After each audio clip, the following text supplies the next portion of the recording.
नमस्कार, जनमत देख रहे हैं आप। आपके साथ मैं हूं लावनी विनीत। सवाल बड़ा आज पूछने वाले हैं हम आपसे, क्योंकि ये मंच वो होता है जहां पर हम और आप मिलकर करते हैं उन खबरों की बात जो आपसे सरोकार रखती है, जो देश से सरोकार रखती है, जो दुनिया से सरोकार रखती है। तो दुनिया से जो खबर सरोकार रखने वाली है, आज हम पहले उसकी बात करेंगे। और मन में एक सवाल मेरे आया है और इसीलिए पहला सवाल मैं आपसे पूछने वाली हूं। क्या आपने कभी सोचा है कि पृथ्वी पर, जिसे हम मां कहते हैं, धरती मां, उस पृथ्वी पर बदलती हुई परिस्थितियां इतनी तेजी से आगे बढ़ रही हैं कि अब एक भूखंड ही दो भाग में बंटने वाला है। बहुत जल्द क्या हम अफ्रीका के दो अलग अलग टुकड़े होते हुए दिखाई देंगे, यानी दो अलग देश बन जाएंगे। आज हमें ऐसा इसलिए कहना पड़ रहा है क्योंकि तस्वीरें कुछ ऐसी ही आ रही हैं। दरअसल पृथ्वी की सतह पर होने वाली भूवैज्ञानिक गतिविधियां हमें यह याद दिलाती हैं कि हमारा ग्रह एक जीवंत और गतिशील इकाई है जो निरंतर परिवर्तन की प्रक्रिया में रहता है। हाल ही में यूनिवर्सिटी ऑफ एडिनबर्ग के शोधकर्ताओं द्वारा जियोफिजिकल रिसर्च लेटर्स में प्रकाशित एक शोध ने अफ्रीका महाद्वीप में हो रही एक ऐसी अद्भुत और विशाल भूवैज्ञानिक घटना पर प्रकाश डाला है। पूर्वी अफ्रीकी रिफ्ट सिस्टम यानी ईयर्स के कारण अफ्रीका धीरे धीरे दो हिस्सों में बंट रहा है। इस प्रक्रिया के पीछे पृथ्वी की गहराई में मौजूद एक सुपर प्लम की खोज ने वैज्ञानिक समुदाय में हलचल मचा दी है। यह खोज न केवल भूवैज्ञानिक इतिहास को समझने में मदद करती है, बल्कि पृथ्वी के भविष्य को देखने का भी एक नया दृष्टिकोण सामने रखती है। पूर्वी अफ्रीकी रिफ्ट सिस्टम, जिसे हम ईयर्स कह रहे हैं शॉर्ट में, दरअसल पृथ्वी का सबसे बड़ा सक्रिय महाद्वीपीय रिफ्ट सिस्टम है जो 3.5 करोड़ सालों से अफ्रीका को दो हिस्सों में विभाजित कर रहा है। यह रिफ्ट लाल सागर से मोजाम्बिक तक लगभग 3500 किलोमीटर की लंबाई में फैला हुआ है। इस प्रक्रिया ने इथियोपिया में एर्टा एले जैसे ज्वालामुखी को जन्म दिया, जो लावा झीलों के लिए प्रसिद्ध है। रिफ्ट की वजह से ही अफ्रीका की लिथोस्फीयर, पृथ्वी की बाहरी चट्टानी परत, खंडित हो रही है, जिसके परिणाम स्वरूप गहरी घाटियां और दरारें बनती जा रही हैं, जैसा कि आप मेरे बगल में तस्वीरों को देख भी पा रहे हैं। दरअसल इस विशाल प्रक्रिया का बहुत बड़ा कारण है। इसके पीछे कई कारक हैं जो काम कर रहे हैं। अगर उन कारणों की और कारकों की बात की जाए तो वैज्ञानिकों को लंबे समय तक यह सवाल परेशान करता रहा कि आखिर यह संभव हो कैसे रहा है। कैसे एक बड़ा भूखंड, एक बड़ा महाद्वीप दो टुकड़ों में होता जा रहा है। अब क्योंकि एक नया अध्ययन हमारे सामने आ चुका है, तो इस अध्ययन ने इस रहस्य को भी सुलझाने में महत्वपूर्ण प्रगति दे दी है। शोधकर्ता ये पा रहे हैं कि ईयर्स के नीचे पृथ्वी की गहराई में एक सुपर प्लम मौजूद है। गर्म तरल चट्टानों का एक विशाल उभार जो पृथ्वी के कोर और मेटल की सीमा यानी कि लगभग 2900 किलोमीटर की गहराई से उत्पन्न होता है। यह सुपर प्लम ऊपर उठकर लिथोस्फीयर पर जबरदस्त दबाव डाल रहा है, जिससे दरारें, ज्वालामुखी गतिविधियां और भूकंपीय हलचलें लगातार बढ़ रही हैं। केन्या के मिंगाई भूतापीय क्षेत्र, मलावी और लाल सागर में गैसों के रासायनिक विश्लेषण से यह पता चलता है कि इनमें गहरे मेटल की निशानियां मौजूद हैं। नियॉन आइसोटोप्स जैसे नोबल गैसों की जांच ने इस सुपर प्लम की मौजूदगी की पुष्टि भी कर दी है, जो हवाई द्वीप समूह के मेटल प्लम से मिलती जुलती है। लेकिन इसका आकार और प्रभाव इससे कहीं ज्यादा विशाल है। इस खोज का महत्व केवल भूवैज्ञानिक दृष्टिकोण से ही नहीं है, बल्कि यह पृथ्वी के भविष्य को समझने के लिए भी काफी महत्वपूर्ण साबित होने वाला है। सुपर प्लम ने न केवल रिफ्ट का निर्माण किया, बल्कि इसने इथोपिया, केन्या और तंजानिया में ज्वालामुखी गतिविधियों को बढ़ावा भी दिया। भूकंपीय गतिविधियां इस क्षेत्र में आम बात है और वैज्ञानिकों का यह मानना है कि लाखों साल बाद ईयर्स एक नए महासागर का निर्माण कर सकता है, जैसा कि आज लाल सागर के रूप में देखा भी जा सकता है। यह प्रोसेस, यह प्रक्रिया हमें यह सोचने पर मजबूर करती है कि हमारा ग्रह कितना गतिशील है और कैसे यह लगातार अपने स्वरूप को बदल रहा है परिस्थिति के अनुरूप। हालांकि इस खोज के पीछे की प्रक्रिया आसान नहीं थी। गहरे मेंटल की निशानियां ढूंढना एक जटिल और चुनौतीपूर्ण कार्य था, क्योंकि ये गैसें बहुत कम मात्रा में मौजूद थीं। शोधकर्ता बिंग चेन और उनकी टीम ने नियॉन आइसोटोप्स का बार-बार विश्लेषण किया और डेटा की सटीकता को सुनिश्चित करने के लिए कई घंटों तक मेहनत भी की। और फिर उनकी ये मेहनत रंग भी लाई जब उन्होंने ये पाया कि ये जो रिफ्ट्स हैं, यानी ईयर्स जिन्हें हम कह रहे हैं, उनके विभिन्न हिस्सों में गैसों की रासायनिक संरचना एक समान है, एक जैसी है, जो एक ही गहरे स्रोत की ओर इशारा करती है। यह खोज न केवल ईयर्स की प्रक्रिया को समझने में मदद करती है, बल्कि यह भी बताती है कि पृथ्वी की गहराई में होने वाली प्रक्रियाएं सतह पर कितना गहरा प्रभाव डाल सकती है। यह अध्ययन हमें पृथ्वी के भूवैज्ञानिक इतिहास और भविष्य के बारे में गहराई से सोचने का अवसर भी देता है। सुपर प्लम जैसे विशाल भूवैज्ञानिक ढांचे ने न केवल महाद्वीपों को तोड़ने का आधार ये तैयार कर सकते हैं, बल्कि नए महासागरों का निर्माण भी इनके माध्यम से हो सकता है। यह हमें यहां पर जरूर याद दिलाता है कि मानव सभ्यता जो पृथ्वी की सतह पर फल फूल रही है, एक ऐसी गतिशील धरती पर बसी है जो लगातार बदल रही है, और ये बदलाव दरअसल अंदरूनी है, जिसका असर बाह्य रूप में सतह पर नजर आने लगता है।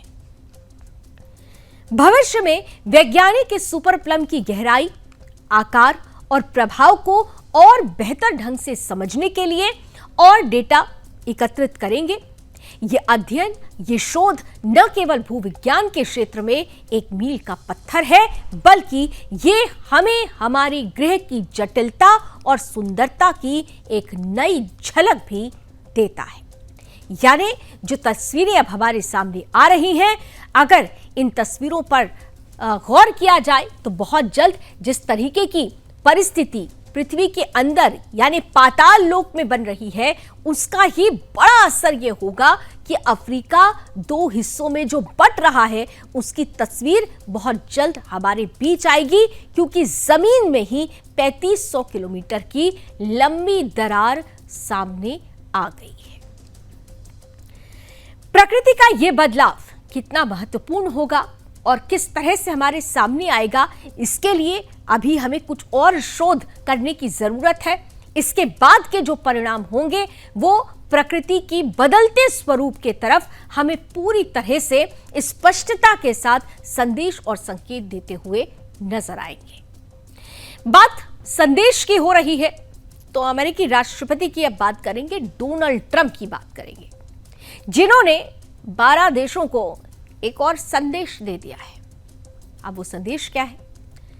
दरअसल अमेरिकी राष्ट्रपति डोनाल्ड ट्रंप ने हाल ही में 12 देशों के नागरिकों के अमेरिका में प्रवेश पर पूर्ण प्रतिबंध यानी पूरी तरह से बैन लगा दिया है और 7 अन्य देशों पर आंशिक प्रतिबंध लगाने का आदेश भी जारी कर दिया है।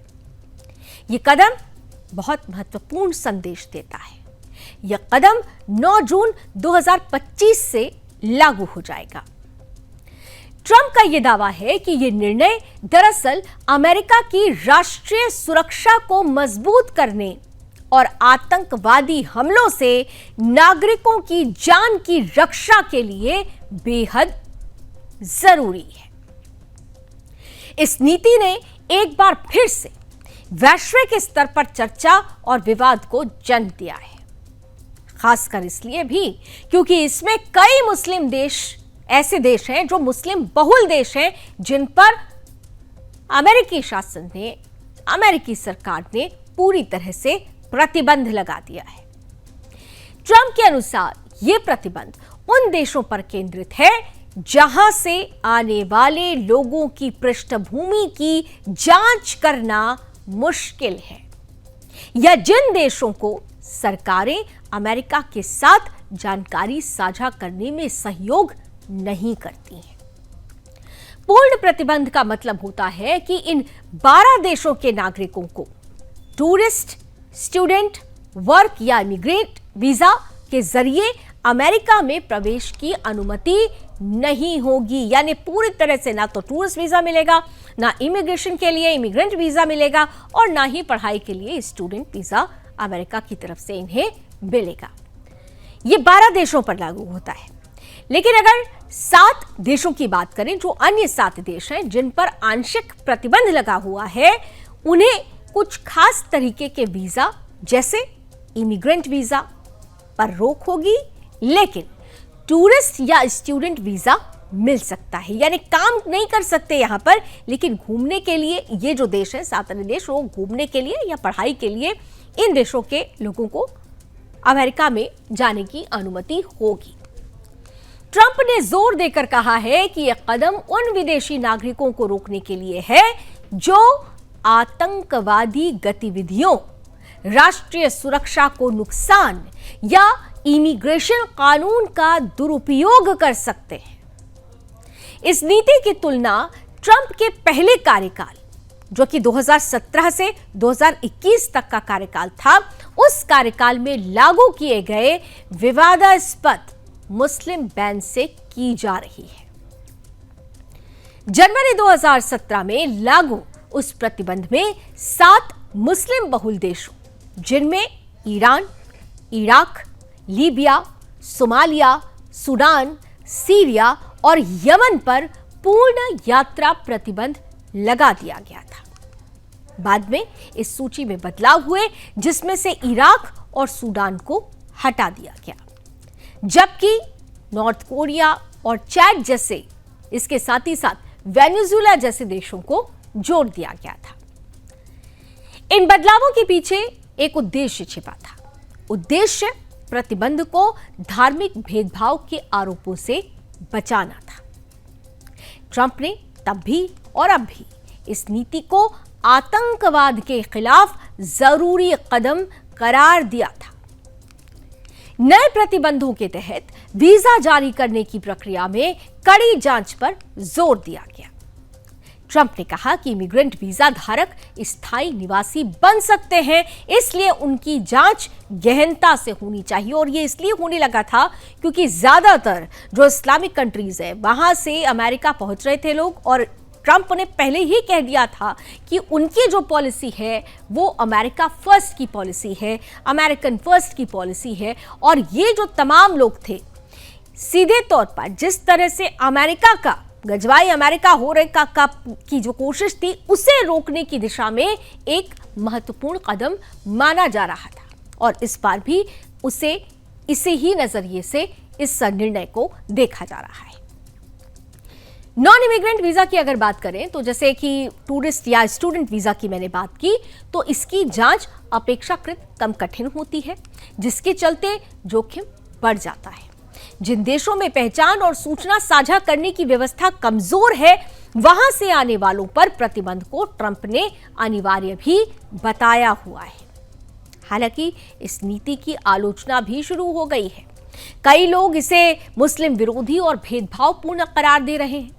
आलोचकों का कहना है कि यह कदम न केवल वैश्विक संबंधों को प्रभावित करेगा, बल्कि मानवीय आधार पर अमेरिका में प्रवेश चाहने वाले लोगों जैसे शरणार्थियों के लिए भी मुश्किलें बढ़ा देगा।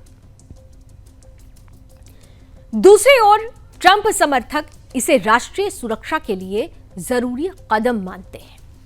ये प्रतिबंध विदेश नीति, इमिग्रेशन कानून और आतंकवाद विरोधी प्रयासों को लागू करने में सहयोग बढ़ाने के लिए भी है। ट्रंप ने विदेशी सरकारों से सूचना साझा करने और इमिग्रेशन प्रक्रियाओं को मजबूत करने की मांग की है। इस नीति का असर वैश्विक स्तर पर कितना होगा, यह अमेरिका की सुरक्षा को कितना प्रभावी ढंग से बढ़ाएगा, ये आने वाले समय में और भी ज्यादा स्पष्ट हो जाएगा। लेकिन इतना जरूर है कि इस महत्वपूर्ण कदम के पीछे जो नियत है वो राष्ट्रीय सुरक्षा से जुड़ी हुई है। और ऐसे में जो लोग इन दिनों ट्रंप राग अलाप रहे हैं, उन्हें ट्रंप से ये बात भी सीखनी चाहिए कि राष्ट्रीय सुरक्षा सर्वोपरि होती है, राष्ट्रीय भावना सर्वोपरि होती है, राष्ट्र सर्वोपरि होता है। और इसीलिए अगर राष्ट्रीय सुरक्षा के लिहाज से कोई कदम महत्वपूर्ण हो, वो कदम सीए और एनआरसी का भी हो, तो उसे राजनीतिक चश्मे से देखने की आवश्यकता नहीं होनी चाहिए। जो कदम ट्रंप सरकार अमेरिका में उठा रही है, कुछ ऐसे ही कठिन और कठोर कदम भारत में भी उठाने की जरूरत है, क्योंकि भारत भी घुसपैठियों का अड्डा बनता जा रहा है। रोहिंग्या मुसलमानों ने जिस तरीके से बहुसंख्यकों पर अपनी हक जमाकर, उनके इलाकों पर अपना हक जमाकर भारत की अस्मिता और अस्तित्व को, उसकी राष्ट्रीय सुरक्षा को खतरे में डाल दिया है, ऐसे में भारत को भी घुसपैठिया मुक्त बनाने के लिए इसी तरीके के महत्वपूर्ण और कठोर निर्णय लेने की आवश्यकता है। अब जब आवश्यकताओं की बात चल पड़ी है, तो देखिए, किसी भी देश के लिए, राज्य के लिए सुरक्षा सर्वोपरि होती है। और यही वजह है कि लॉ एंड ऑर्डर, कानून व्यवस्था, जो कि उत्तर प्रदेश में देखने को मिली, जिसकी चर्चा विदेशी मंचों पर हुई, मुख्यमंत्री योगी आदित्यनाथ की चर्चा, उनके लॉ एंड ऑर्डर मैनेजमेंट की चर्चा विदेशी मंचों पर खूब हुई है। और एक बार फिर से इसी योगी मॉडल की चर्चा 7 समंदर पार हो रही है। उत्तर प्रदेश के मुख्यमंत्री योगी आदित्यनाथ की कठोर कानून व्यवस्था और बुलडोजर कार्रवाई ने न केवल भारत में बल्कि वैश्विक स्तर पर भी ध्यान आकर्षित किया है। हाल ही में इटली की सीनेट ने एक सुरक्षा विधेयक को मंजूरी दी, जिसे उत्तर प्रदेश के योगी मॉडल से प्रेरित माना जा रहा है। अब यह विधेयक है क्या? यह विधेयक दरअसल प्रदर्शनों पर नकेल कसने, संपत्ति को, जो सार्वजनिक संपत्ति है, उनको नुकसान पहुंचाने और तोड़ फोड़ करने वालों के खिलाफ सख्त कार्रवाई करने का प्रावधान करता है। इटली की प्रधानमंत्री जॉर्जिया मेलोनी की दक्षिणपंथी सरकार ने इसे एक सुरक्षित इटली के वायदे के तहत लागू किया है, जो योगी मॉडल की तर्ज पर कानून प्रवर्तन को व्यापक अधिकार और अपराधियों के लिए कठोर सजा की नीति को भी दर्शाता है। योगी आदित्यनाथ ने उत्तर प्रदेश में 2017 में सत्ता संभालने के बाद से ही अपराधियों और माफियाओं के खिलाफ सख्त रुख अपनाया। Zero tolerance, law and order को लेकर जिस तरह से कदम उठाए गए, इसकी चर्चा ऑस्ट्रेलिया की संसद में भी हो जाती है। तारीफ लगातार होती है इस मॉडल की। ये योगी मॉडल की ही तस्वीर है, जिसमें उनकी बुलडोजर कार्रवाई, जिसे शुरू में विपक्ष ने बुलडोजर बाबा कहकर तंज कसा, अब वही कार्रवाई, वही नीति एक प्रभावी नीति के रूप में अपनी जगह बना चुकी है। इस मॉडल के तहत अवैध निर्माण, माफियाओं की संपत्ति और हिंसा फैलाने वालों के ठिकानों पर बुलडोजर चलाकर त्वरित कार्रवाई की जाती है। इसका परिणाम यह हुआ कि उत्तर प्रदेश में अपराध की दर कम आई, ये दर कम होती चली गई, कानून व्यवस्था और ज्यादा बेहतर और मजबूत होता चला गया। 2022 के विधानसभा चुनाव में योगी सरकार की वापसी इस नीति की सफलता का प्रमाण निकली। इटली का नया सुरक्षा विधेयक भी इसी दृष्टिकोण को अपनाता हुआ दिखाई दे रहा है। यह विधेयक संपत्ति को नुकसान पहुंचाने, तोड़फोड़ और हिंसक प्रदर्शनों के लिए कठोर दंड का प्रावधान सीधे तौर पर करता है और इसके अलावा यह कानून प्रवर्तन एजेंसियों को व्यापक अधिकार देता है और ड्यूटी के दौरान पुलिस अधिकारियों को घायल करने वालों के खिलाफ भी सख्त से सख्त कार्रवाई की बात करता है। खुफिया एजेंटों को राष्ट्रीय सुरक्षा के लिए कुछ अपराध में अभियोजन से छूट जैसे जो प्रावधान है वो योगी मॉडल की तरह त्वरित और प्रभावी कार्रवाई पर भी जोर देते हैं। योगी मॉडल की गूंज केवल इटली तक सीमित नहीं है, बल्कि फ्रांस में 2023 में दंगों के दौरान भी कुछ लोगों ने योगी मॉडल को अपनाने की मांग उठाई थी। भारत में भी मध्य प्रदेश, राजस्थान, हरियाणा और असम जैसे राज्यों ने इस नीति को अपनाया है और इसका रिजल्ट भी उन्हें मिला है। उदाहरण के लिए मध्य प्रदेश में सांप्रदायिक हिंसा के बाद अवैध निर्माण पर बुलडोजर चलाए गए, जिसे बुलडोजर मामा के रूप में भी जाना गया। यह नीति अपराधियों और दंगाइयों के मन में खौफ पैदा करने में सफल रही है, क्योंकि यह त्वरित न्याय का प्रतीक बन चुकी है। हालांकि इस मॉडल की आलोचना खूब हुई और होती भी है। इसे लेकर विपक्ष बहुत हो हल्ला भी करता रहा है, इसे सेलेक्टिव अप्रोच वाला बताता रहा है। मानवाधिकार संगठनों का कहना है कि यह नागरिक स्वतंत्रता और विरोध के अधिकार को सीमित करता है, लेकिन इन सब के बीच ये एक बड़ी तस्वीर भी प्रस्तुत करता है। तस्वीर इस बात की कि अपराधी अपराध करने से पहले 100 बार सोचेंगे, क्योंकि ये अपराध पर पूरी तरह से त्वरित लगाम लगाता है, एक खौफ पैदा करता है, एक डर पैदा करता है। हालांकि योगी मॉडल की तर्ज पर जब इटली में यह विधेयक लाया गया तो इस विधेयक के खिलाफ भी प्रदर्शन शुरू हुए।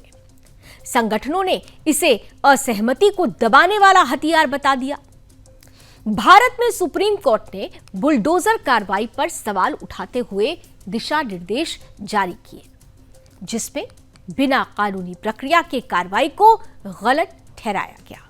लेकिन कोर्ट ने यह भी स्पष्ट कहा कि अगर कोई अवैध अतिक्रमण है, किसी माफिया ने अगर अवैध तरीके से अतिक्रमण कर रखा है, तो उस अतिक्रमण को हटाना भी ये सरकार और प्रशासन की जिम्मेदारी है और उसके तहत ये कार्रवाई उचित मानी जाएगी। फिर भी योगी मॉडल की लोकप्रियता और प्रभावशीलता ने इसे वैश्विक चर्चा का विषय बना दिया है। योगी आदित्यनाथ की नीति ने यह साबित किया है कि कठोर प्रशासन और त्वरित कार्रवाई से समाज में हिंसा और अराजकता पर अंकुश लगाया जा सकता है। इटली जैसे देशों में इस मॉडल को अपनाना यह दर्शाता है कि विश्व स्तर पर कानून व्यवस्था को मजबूत करने के लिए ऐसी नीतियों की मांग लगातार बढ़ रही है। ये न केवल अपराधियों में खौफ पैदा करता है, बल्कि आम नागरिकों में सुरक्षा और सुशासन का भरोसा भी जागृत करता है।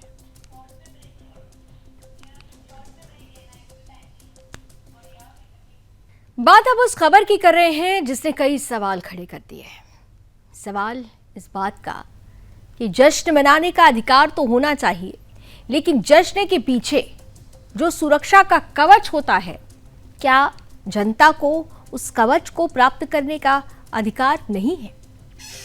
दरअसल बेंगलुरु के चिन्नास्वामी स्टेडियम में जो हुआ वो इसी तरफ संकेत करता है। बेंगलुरु के चिन्नास्वामी स्टेडियम के बाहर आरसीबी यानी रॉयल चैलेंजर्स बेंगलुरु की आईपीएल जीत के जश्न में मची भगदड़ ने 11 जिंदगियों को असमय लीद लिया, जिसमें मासूम बच्चे भी शामिल हैं। 33 से ज्यादा लोग बुरी तरह से घायल हुए। इस हादसे ने कर्नाटक की सिद्धरामैया सरकार की लापरवाही और गैर जिम्मेदाराना रवैये को भी उजागर किया है। 24 घंटे बाद कब्बन पार्क पुलिस स्टेशन में RCB, event manager, DNA networks और कर्नाटक स्टेट क्रिकेट एसोसिएशन यानी केएससीए के खिलाफ आपराधिक लापरवाही के तहत एफआईआर दर्ज की गई है। कर्नाटक हाईकोर्ट ने इस मामले का स्वतः संज्ञान लेते हुए सरकार से पूरी घटना की रिपोर्ट तलब कर ली है। लेकिन सवाल यह है कि क्या कोर्ट की फटकार के बाद भी सिद्धरामैया सरकार जिम्मेदारी लेगी या अपनी जिद पर अड़ी रहेगी? हादसे की जड़ में सरकार और आयोजकों की अव्यवस्था साफ दिखती है। स्टेडियम की क्षमता 35,000 की थी, लेकिन जमा हो गए लोग 2.5 से 3 लाख। बिना पास के लोगों ने जबरन प्रवेश की कोशिश की, जिससे अफरा तफरी का माहौल हुआ और ये बड़ी और दुखद घटना सामने आई।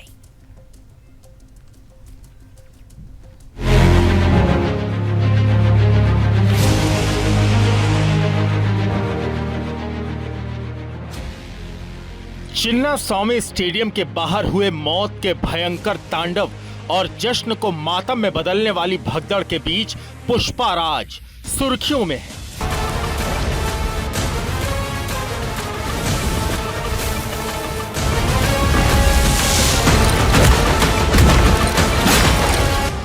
हम ये आपको क्यों दिखा रहे हैं बताएंगे, लेकिन उससे पहले आप उन तस्वीरों को देखिए जो चिन्नास्वामी स्टेडियम के बाहर गई जानों का बड़ा कारण बनी।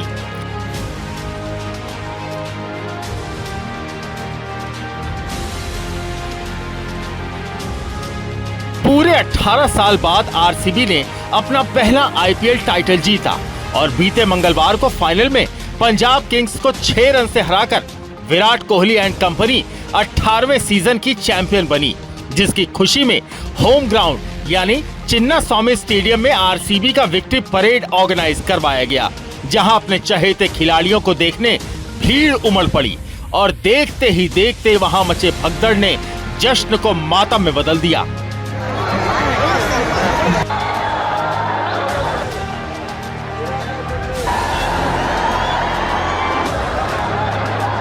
अब सवाल ये उठ रहे थे कि क्या इस भगदड़ में गई जानों की कीमत विक्ट्री परेड के ऑर्गेनाइजर्स और इससे जुड़े मुख्य चेहरे अपनी गिरफ्तारी देकर चुकाएंगे? क्या इस भगदड़ हादसे के बाद विराट कोहली को गिरफ्तार करेगी कर्नाटक सरकार, या कर्नाटक के उप मुख्यमंत्री डीके शिव कुमार और सीएम सिद्धरामैया के खिलाफ कोई कार्रवाई होगी? जिन सवालों से आज कर्नाटक की कांग्रेस सरकार बचने की कोशिश कर रही है, वो कांग्रेस पार्टी कुछ ऐसी ही नीति अल्लू अर्जुन के खिलाफ अपना चुकी है। पुष्पा 2.5 अक्षर, नाम छोटा है लेकिन साउंड बहुत बड़ा। घटना 4 दिसंबर तेलंगाना के भाग्यनगर की है, जहां संध्या थिएटर में पुष्पा 2 की स्क्रीनिंग के दौरान मची भगदड़ में एक महिला की मौत हो गई थी, जिसका जिम्मेदार अभिनेता अल्लू अर्जुन को मानते हुए सीएम रेवंत रेड्डी ने अल्लू अर्जुन को गिरफ्तार करवा दिया। अल्लू अर्जुन का कसूर बस इतना था कि वो उस हादसे के समय घटना स्थल पर मौजूद थे। अगर कांग्रेस के इसी सिद्धांत पर चलें, तो क्या चिन्नास्वामी स्टेडियम के बाहर हुए इस भयानक हादसे का जिम्मेदार मानते हुए विराट कोहली, विक्ट्री परेड के ऑर्गेनाइजर्स और इससे जुड़े मुख्य चेहरों को गिरफ्तार नहीं करना चाहिए, जो अल्लू अर्जुन की तरह उस समय घटना स्थल पर मौजूद थे? अगर आरसीबी ने जश्न की जल्दबाजी नहीं की होती और राज्य सरकार ने कुछ दिनों बाद सुरक्षा के तहत इवेंट को आयोजित किया होता, तो इस हादसे से बचा जा सकता था, जिस मामले पर स्वतः संज्ञान लेते हुए कर्नाटक हाईकोर्ट ने सुनवाई की। कोर्ट ने सरकार से कार्रवाई पर रिपोर्ट मांगी, साथ ही अगली सुनवाई 10 जून को निर्धारित कर मामले की विस्तृत रिपोर्ट प्रस्तुत करने को कहा। Bureau report, Sudarshan news.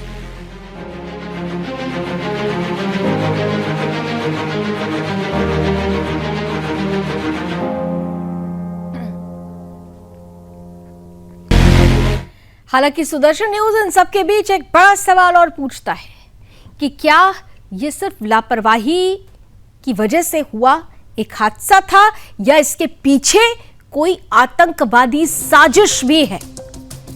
हम जिस खतरे की तरफ संकेत कर रहे हैं, इस बात को अब सरकार और प्रशासन भी समझ रहा है और यही वजह है कि अब इस पूरी घटना की सीआईडी जांच के आदेश भी दे दिए गए हैं। हम सबसे पहले वो चैनल थे जिसने इस ओर भी संकेत दिया था कि ये जो घटना हुई है, क्या ये कोई आतंकवादी षड्यंत्र तो नहीं था, इसके पीछे किसी आतंकवादी संगठन का या किसी स्लीपर सेल का तो हाथ नहीं है, क्योंकि अब हमले बम से नहीं होते हैं। अब दरअसल हमले सीधे तौर पर या तो ऐसी जगहों पर जहां पर लाखों की संख्या में लोग एकत्रित हो रहे हो, वहां पर भगदड़ मचाकर किए जाते हैं, या फिर रेलवे जैसे ट्रैक पर आपने अक्सर देखा है कि रेल को डीरेल करने की कोशिश की गई। हमने तब भी वो सवाल उठाया था और आज भी हमारा ये सवाल जेन्युइन है और यही वजह है कि अब इस पूरी घटना चक्र की सीआईडी जांच की भी बात कही जा रही है। अब क्योंकि हमने आतंकवाद और आतंकवादियों की बात कर दी है, तो इन दिनों सबसे बड़ी चर्चा आतंक को पनाह देने वाले उस आतंकिस्तान, उस पाकिस्तान की हो रही है जिसको हमने अपनी सैन्य ताकत, अपनी कूटनीतिक ताकत से घुटने पर लाकर खड़ा कर दिया है। लेकिन पाकिस्तान तो घुटनों पर आ गया, लेकिन पाकिस्तान का घुटनों पर आना देश के अंदर की ही कुछ राजनीतिक पार्टियों को क्या रास नहीं आ रहा। यही वजह है कि गाहे बगाए देश की सबसे पुरानी राष्ट्रीय पार्टी कांग्रेस पार्टी के बड़े लीडर, जिनमें कांग्रेस पार्टी अपना भविष्य देखती है, देश का भविष्य देखती है, वो गाहे बगाहे ऐसे बयान दे रहे हैं जो पाकिस्तान के पोस्टर बॉय सरीखे लगता है। राहुल गांधी जो कभी सबूत मांगते हैं तो सेना का शौर्य और उसका सम्मान सीधे तौर पर अपमानित होता है। अब कुछ दिन पहले ही, 2 दिन पहले ही उन्होंने भोपाल में एक बयान दे दिया कि सरकार ने सरेंडर कर दिया। अब ये जो सरेंडर की कहानी थी, ये सरेंडर सिंड्रोम जिसका शिगुफा राहुल गांधी ने अपने बयानों के जरिए छेड़ दिया है, दरअसल यही बयान पाकिस्तान में तालियां बटोर रहे हैं। पाकिस्तान की मीडिया में इन बयानों को चलाकर भारत और भारतीय लोगों का, भारतीय नेतृत्व का मजाक बनाया जा रहा है। तो ऐसे में सवाल पूछना पड़ रहा है कि क्या राहुल गांधी पाकिस्तान के हो गए हैं? क्या राहुल गांधी को ऐसे बयान जो लगातार पाकिस्तान को खाद पानी देने का काम करें, ऐसे समय में देना चाहिए जब हम लगातार ये कह रहे हैं कि भारत के लिए ऑपरेशन सिंदूर न्यू नॉर्मल हो चुका है। भारत अभी भी, भारतीय सेना ये कह रही है कि हम अभी भी युद्ध की स्थिति में, हमने सिर्फ पॉज बटन दबा रखा है। तो ऐसे बयान क्या देश विरोधी बयान नहीं है? और क्या ऐसे बयान देकर राहुल गांधी सेना का और देश की जनता के विश्वास का अपमान नहीं कर रहे? जबकि कांग्रेसी पार्टी के ही कुछ सीनियर लीडर्स इस बात से इत्तेफाक बिल्कुल नहीं रखते हैं। वो तो दुनिया में जाकर भारत के ऑपरेशन सिंदूर की विजय गाथा दुनिया भर के सामने रख रहे हैं और आतंकवाद के विरुद्ध इस लड़ाई में दुनिया का समर्थन भी हमें मिल रहा है। लेकिन ऐसे नेता भी जो कांग्रेस के, चाहे वो सलमान खुर्शीद हो, शशि थरूर हो, ऐसे नेता जिनका बिना नाम लिए राहुल गांधी उन्हें स्लीपर सेल कह देते हैं, कहते हैं कि स्लीपर सेल्स हैं, उनको किसी को ढूंढना होगा, कांग्रेस में कुछ स्लीपर सेल्स छुपे हुए हैं। तो सवाल यही है कि राहुल गांधी आखिर चाहते क्या है? वो भारत की बात करना चाहते हैं? अगर वो कहते हैं कि भारत की बात करते हैं तो फिर उनके बयान पाकिस्तान को खाद पानी क्यों दे रहे हैं? सवाल बड़ा है और इन्हीं सवाल का जवाब ढूंढती हुई आज की ये special report.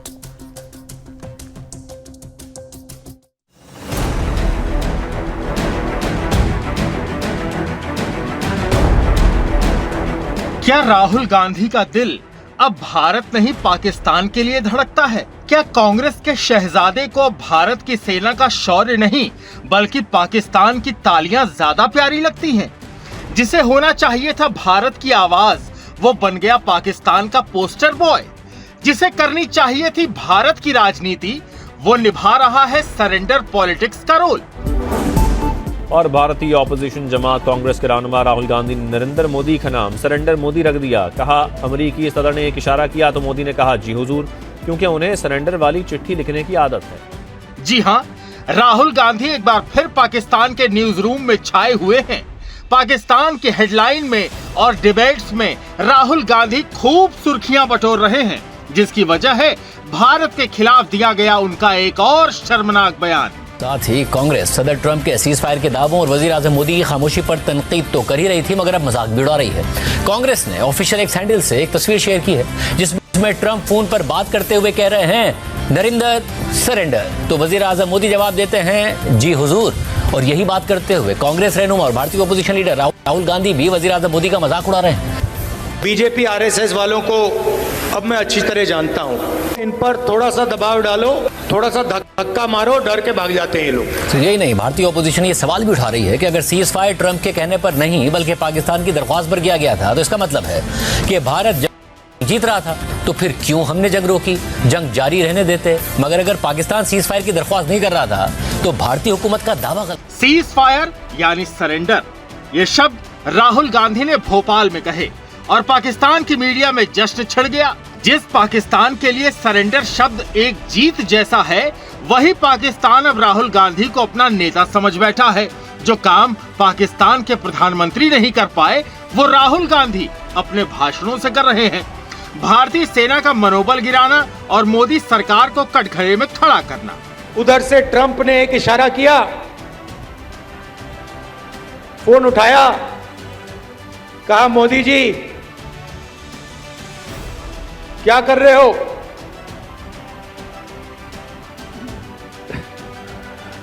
Narendra surrender,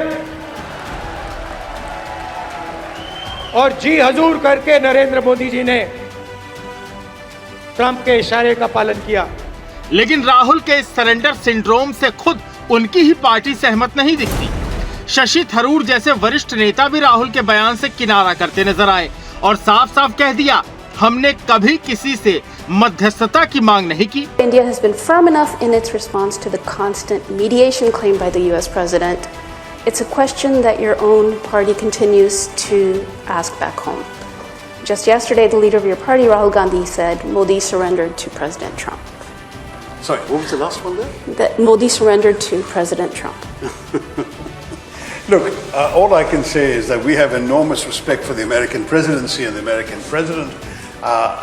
All we can say for ourselves is that we have never particularly wanted to ask anyone to mediate. इससे पहले बीजेपी ने भी राहुल को उन्हीं की भाषा में जवाब दिया। सांसद सुधांशु त्रिवेदी ने करारा हमला करते हुए कहा कि नया मुल्ला ज्यादा प्याज खाता है, लेकिन यहाँ तो एक गैर मुल्ला इस हद तक प्याज खा रहा है कि उसे ये भी नहीं दिख रहा कि वो देश के आत्मसम्मान की कब्र खोद रहा है। एक हिंदी में कहावत होती है, नया मुल्ला प्याज ज्यादा खाता है, मगर यहां गैर मुल्ला इस कदर प्याज खाने में लगा हुआ है कि उसे लग ही नहीं रहा है कि ये देश के स्वाभिमान और सेना के शौर्य और सेना का कितना भीषण अपमान कर रहा है। मैं पूछना चाहता हूं, वैसे राहुल गांधी जी की बुद्धिमत्ता और विवेकशीलता पर आप सभी लोग परिचित हैं। अब ये कोई पहली बार नहीं है जब राहुल गांधी पाकिस्तान की तारीफ में झुके हों और भारत की सेना पर सवाल दागे हों। कभी राहुल पूछते हैं कितने प्लेन गिराए, कभी कहते हैं बालाकोट स्ट्राइक फर्जी है, और अब तो सीज फायर को ही सरेंडर बना दिया। इसलिए सवाल सीधा राहुल गांधी से है, तो क्या अब राहुल गांधी की राजनीति का केंद्र लाहौर बन चुका है? क्या भारत की हार दिखाकर पाकिस्तान में तालियां बटोरना ही राहुल की रणनीति है? और सबसे बड़ा सवाल, क्या कांग्रेस अब भारत विरोध की विचारधारा पर पूरी तरह उतर आई है? और क्या तुष्टीकरण की राजनीति में देश हित को ताक पर रखना अब कांग्रेस की नीति बन चुकी है? और क्या अब राहुल गांधी के लिए पाकिस्तान ही अपना वतन बनता जा रहा है? Bureau report, Sudarshan news.